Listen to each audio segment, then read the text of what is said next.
Umeweza kufahamu lugha inayotumiwa kwa kimombo radiology wakati wa kutibu saratani. Dr. Mwanga atatuarifu mengi. Tunaye Dr.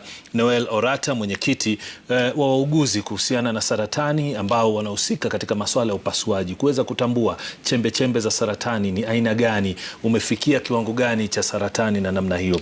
Roslyn Okumu pia yuko pamoja nasi, anashughulikia masuala ya uuguzi katika saratani, na vile Dr. Catherine Nyongesa ambaye ni mtaalamu wa masuala ya saratani, vile mwanzilishi na afisa mkuu mtendaji hospitali inayofahamika hapa jijini Nairobi na nafikiri taifa zima na hata maeneo mengine, Texas Cancer Center. Asanteni sana. Daktari, nafikiri umeweza kusikia sauti za wengi, lakini pengine tuzungumzie ugonjwa huu ambao ni saratani.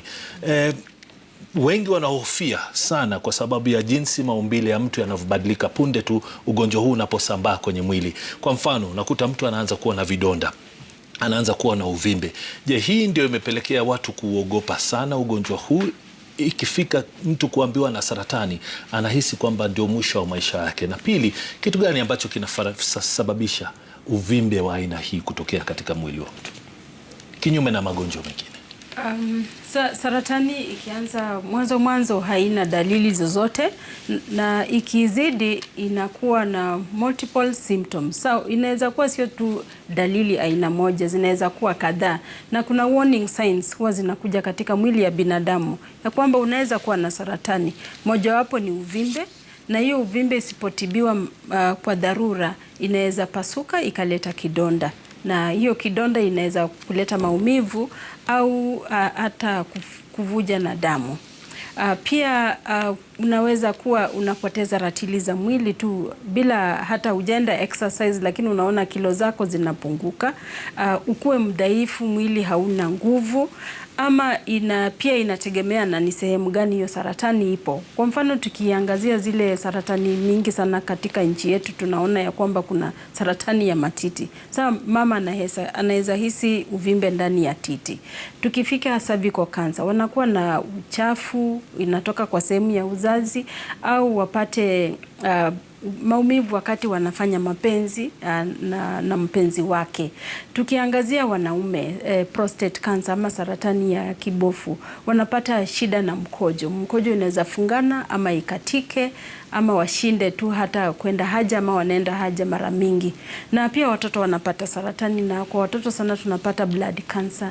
Na hiyo pia mtoto anakuwa tu mdhaifu, hataki kucheza, unaona analala, labda damu kwa mwili haiko, ama wanapata infections na sababu immunity yao ama kinga ya mwili imeteremka chini.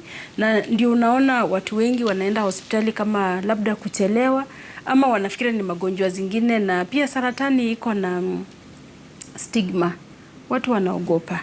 Na ukiambia watu enda screening, hakuna watu wengi wanaenda. Hata tunaenda mashinani kufanya screening, lakini unaona ni wamama wanajitokezea, wababa wanaogopa. Lakini kwa leo vile tumesikia hao wa survivors wamesema ya kwamba kuna hope.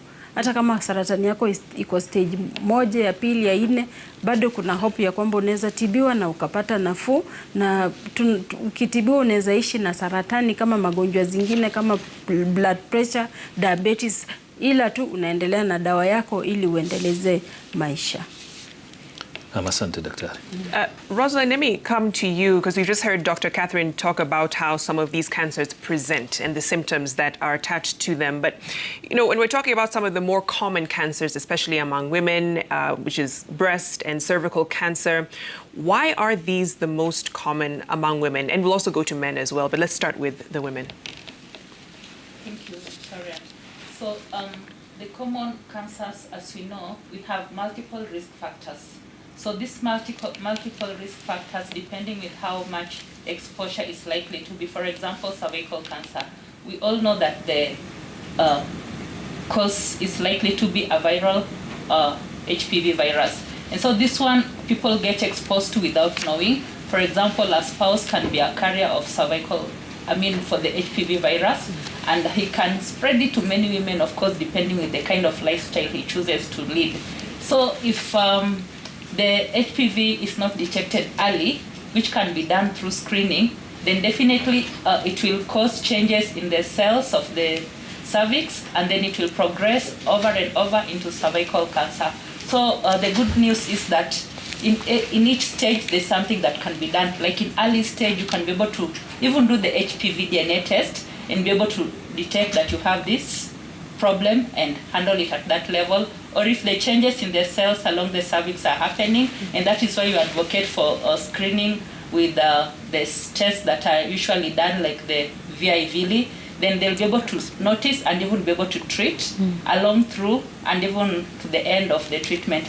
Now, coming to breast cancer, quite a number of factors would then be a risk, and that means it's also likely to be diagnosed more commonly because of the presentations you had of swelling. But again, we have combined risk factors like the ones that you can modify and the ones that you cannot modify, of which the ones that you can modify are quite a number. Lifestyle, sedentary lifestyle, that would lead somebody to accumulating lots of fats, and then even fats at some point they can convert into certain hormones, even depending with the woman, even if it's postmenopausal, and expose them to breast cancer. Then we have the age, and of course we have the non-modifiable, like genetics. You realize there are familial causes of cancer, and breast cancer is one of them. So that would then mean that you can easily find a family that has this history, which is the first line family members, and that can also be exposing them. Asante sana Roslyn. Daktari Noel, kwako nije nikuulize swali kuhusiana na staging, na nitakupa ruhusa kuweza kujibu kwa lugha ambayo unahisi ni rahisi. Staging ya kansa inafanyika wakati gani? Vipimo vyake vinafanyika wakati gani? Je, ni wakati ambapo mtu amefika ndiye ameanza kugunduliwa na daktari, ama staging inachukua wakati gani na inachukua muda gani na inamaanisha nini? Tueleze stages zinamaanisha nini katika masuala ya saratani, iwe ni saratani ya aina yoyote. Okay, so allow me to speak in English. So we stage cancer based on the size of the tissue we get, the size of the tumor itself. We also know that cancer can spread into what we call the lymph nodes. I think lymph nodes are everywhere in the body, but the quickest way to demonstrate is the ones that swell when you have a tonsillitis. So there are many across the body, and sometimes we also look at the lymph nodes and if the tumor has gone into the lymph nodes. And then we also determine how far the tumor has moved from the primary site. So for example, if someone had, for example, a stomach cancer, which ideally should be in the abdomen, and we find those types of cancers in the brain, then we know it has moved far, and we use the term metastasis. But that is what we call TNM staging, and that is one of the ways we classify tumors. But the other staging we use is stage 1, 2, 3, and 4. So stage 1, and I think we've had the warriors talk about that. So stage 1 is when the cancer cells are within the primary place where they're found. So for example, when you have a breast cancer, if the cancerous cells are breast cells, which have changed to become cancerous, then we'll call that stage 1. It has not yet moved to the nearby tissues. Now the breast tissue sits on muscle, it sits on bone, and the spinal cord is there behind the breast tissue. So if it begins to spread to the nearby cells, then we categorize it stage 2 or 3, and we have multiple reasons for doing that. We even use imaging and all of that. But we then call it stage 4 when it has moved distant from the primary site. So for example, if we find breast cancer cells in the lungs, then we'll call it stage 4. It's a complex thing. We use, the first way we diagnose is, number one, you talk to the patient. You need to understand what is the history, what has happened, like the warriors mentioned, family. We then also examine the patient. We have to see, we visualize, is there bleeding, is there pus, is there some clear fluid coming out, and there are modifications to this. And then we'll always also do imaging to collaborate all of this. And then finally, we'll work with the surgeons. It's usually a multidisciplinary team approach, where we work with the surgeons who then is able to cut off a piece of this tissue. And then it comes to us, the pathologists, where we use a machine called the microscope, where we put it on a tissue and we look under, and we're literally able to tell. Asante daktari, tutarudi kwako baadaye uweze kutuarifu wakati inapofika uamuzi unatolewa kwamba sehemu fulani ya mwili iondolewe kwa sababu ya saratani. Tutafikia wakati huo.